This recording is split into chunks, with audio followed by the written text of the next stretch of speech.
In today's video, we're breaking down the top 3 exotic class item combos for Titans. So I brought on one of the best Titan mains in all of Destiny 2, Xemo. Thank you for joining me today, dude. Appreciate you being here, man. Of course, happy to be here. For those of you who may not know about Xemo, I'll have his YouTube channel linked down in the description below, but he was one of the few people to place in the top 100 of the world's first Salvation raid race. He actually placed 3rd and was on Titan the entire time playing Prismatic, which is perfect for this video. He's also had multiple world record dungeon speedruns on Titan, and just in general, I have a lot of respect for your knowledge of the game. So again, thanks for being here, and I think people will learn a ton from you, dude. So what are your thoughts on Bungie kind of acknowledging a tweet of player feedback, like basically saying that Titans maybe not in the best spot right now in PvE, and what your thoughts are on that? I think Titans are they're in a fine spot, but I feel that in comparison to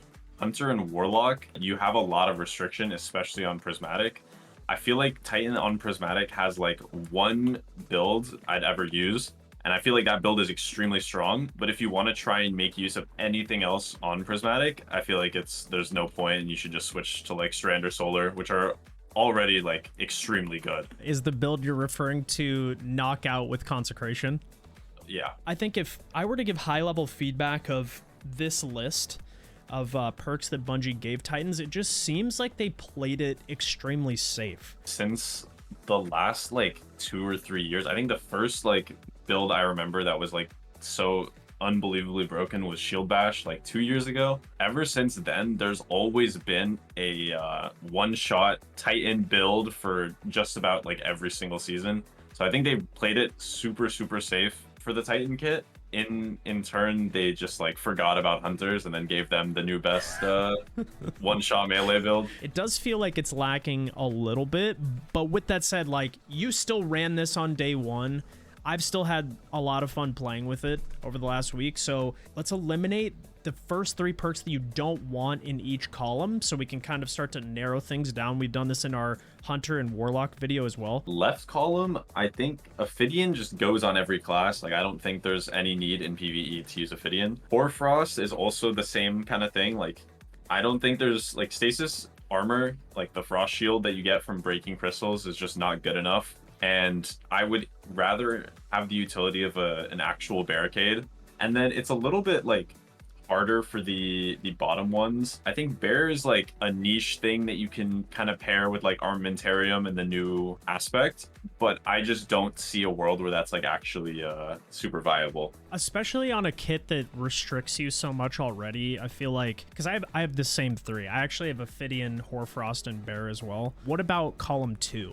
For 2, I think Verity is like, it's a hard pick. I think all the ones in the right column are like pretty solid, given that you spec into them. Verity is like one of those ones where I don't think there's any good grenades on Titan that make Verity actually usable. I feel like Warlock gets the pass because all the Warlock nades are pretty solid, but on Hunter or Titan that are more melee centered this DLC, I think Verity is like an instant like do not use. Alpha Loopy is the same thing. Healing people with Barricade is so useless. There's so many healing things in this game. Like, we have a gun that's legendary that heals people, and there's literally no reason that you should be placing a barricade down next to someone to heal them. And then I think Contact is also one that just needs to go, because interesting.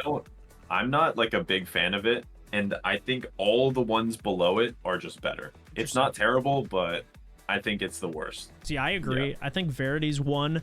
I think Horn is fun. Like, I think you can have fun with Horn, but I'd probably get rid of that one personally. I just think there's better options in column 2. And then, yeah, Alpha Loopy healing you on Barricade. Like, I don't really think that is great, especially when you have Spirit of Scars in the same column. Like, if you want healing, how about applying Restoration when you just match a gun to your super? Plus, Resto is so much stronger than just an instant cure anyway. Like, that's what I would default to. Now that we've eliminated 3 from each column, let's talk about a couple different combos that you're hunting and why you think they're so strong together. Right column, 100% is like top priority is Syntheseps. I don't even think it's close. Melees on Titan are like still so good. I think Consecration with the Frenzied Blades, so you have 3 charges, is also insanely good because you can just use the wave only and it still gets that melee buff, and the wave only eats half your melee, so you can do 6 Consecration waves.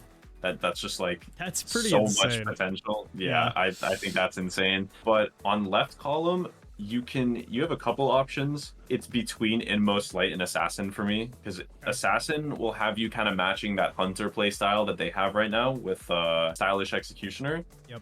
And Inmost Light just helps you balance, kind of throw your abilities way more often. You can just kind of snowball effect all of your abilities. It's just free ability spam if you run like Thruster and like a nade with a really quick cooldown. Yeah, I honestly think Thruster is the best option. Like, I was gonna actually ask you about that because I think it's like a 28-second base cooldown, It's or so like fast. 36. It's crazy fast. You know, if you're using armor mods or like literally any of the ability regen fragments with Prismatic, you can get that back so quickly, and then you're just helping your melee cycle, which is what you really want back with Consecration. And to your point, like Assassin, I mean, you literally are going in and you're dive bombing like a huge group of ads, and you know, Inmost is dope, and I have that as like I have Inmost Synthos as one of my combos as well. And I also have Assassin Synthos, so I guess I'll just get my 2 out of the way. But there's different synergy kind of depending on your playstyle. Like, I think Assassin would probably be... Would you say Inmost or Assassin would be for like higher tier content if you're playing around like survivability? I think Assassin is like GMs. I think Inmost is like raids. Yeah, where you don't necessarily need, like, you don't need to go invis to stay You don't alive. need to go invis and raids. And I also think you have more like enemies near you at any given point. Strikes have like so much downtime where you're just like running and all your cooldowns are just burning, and you just can't get anything like done with Inmost in the GM. Makes sense. Yeah, that makes sense. What other combos did you have? So one that I actually like can really see myself using that I don't think too many people brought up is Eternal Warrior and Star Eater with the new Void super. That super does like a crazy amount of damage. And you can pair it with like Edge Transit, which like already is such a big like meta pick, and you're getting 30-second surge that's X4, and you can put like Arc Surge on your boots and run Cloud Strike, or Kinetic Surge and run Izzy, and you just have like, it's so easy to like pair any weapon with it, and it's like the super's already crazy. I feel like there's no downside to it. Wait, he's cooking on that. Yeah, actually, I didn't even think about that. Because, like, honestly, Eternal Warrior was probably one where I was like, that's super niche. Like, do you really need a ×4 weapon surge coming out of your super? But, like, on an instant cast like that, so you're basically saying, like, you get ×4 surge on your Edge Transit, which is above, what is that, a 20? I think it's 25% of ×4? 25, something like that. Something like that. It's higher than you can get by just running the triple stack surges on your boots. And then that means you can run an alternating surge for a different weapon and do swaps. And, you know, one of the biggest complaints from Titan and Warlock mains right now is like Hunters just get to do such insane damage with Still Hunt. Like, that's actually a crazy combo. I didn't even think about that. And that's for 30 full seconds, which is like any damage phase basically in Destiny outside of a couple. Like what? I mean, like, I think Witness might be one of the only ones that's like like Witness, Rolk, Golgoroth, and like maybe War Priest. Like, there's a few, but like, and even still, like, you're getting it for the majority for free, like just for throwing your super, which is dope. With Edge Transit, you're getting off all of your Edge Transit in 30 seconds, especially if you have like Cascade Point. Like, you're gonna be out of Edge Transit ammo way before 30 seconds, so you're gonna have full uptime. True. With that. Yeah, and then I mean, Void. Star Eater, what, 70% bonus at max stacks on the axes? That's pretty goated. Yeah. That's a really interesting combo. I didn't even think about that one. I guess the last one for me, this would be just more like general utility period. Although, like you said, I mean, Synthos is so hard to give up for open play. My thinking was like, okay, if I'm doing a solo dungeon or something, like Inmost and Scars, for example, would be really nice survivability where you don't necessarily have to go up and be in the face of every enemy, because like the -5 raids or even, you know, like dungeons now, like you don't need synthos to nuke a major in a dungeon, whereas like especially when you're using consecration, like it does so much damage on its own.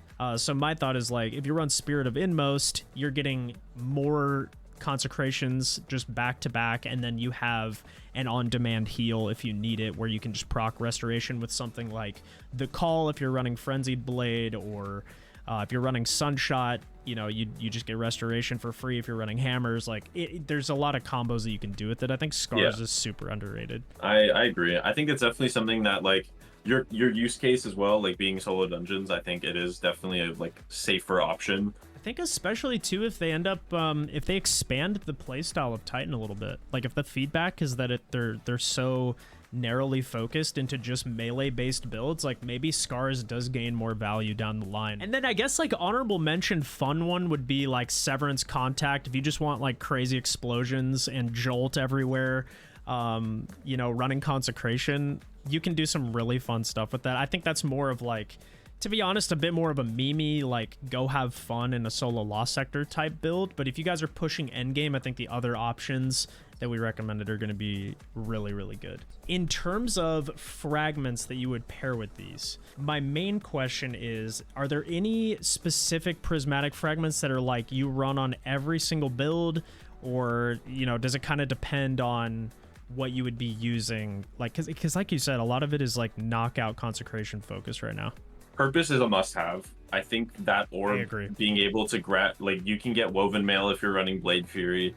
You can get Amplified, which like with the artifact mod is like crazy. You can get Resto. Like as long as you can like run 2 heavy-handeds minimum, you're pretty much making orbs on every melee kill. Yep. It's too like easy to not use Purpose. Yeah, I would Dawn agree as well. Like Radiant on every melee when you run such like a melee focused build is too good. Only argument I'd have against Dawn, not to cut you off, would be the artifact mod Radiant Orbs, where picking up an orb gives you Radiant. I believe it's for a full 10 seconds instead of the 4. I think this season is the, like, you could maybe pass up on Dawn, especially if you're playing into that melee build where like you use heavy-handed, you generate an orb, you get Woven Mail, you pick up the orb, and you also now have Radiant. But in the future, like after this season, you're gonna run Dawn all the time, so you like always have intrinsic anti-barrier, you always have a damage buff. Another one is also like protection,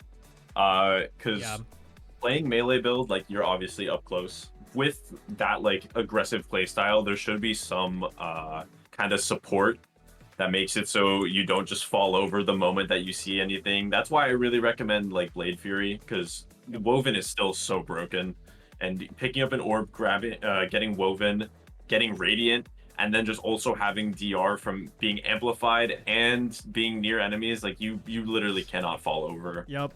I think the only one for me as well, I think balance is just insane on every class, and I think people are like continuing to sleep on it. So I'm just curious, like what's your loop with that, I guess, to like build darkness stacks? Because I know you mentioned another fragment earlier.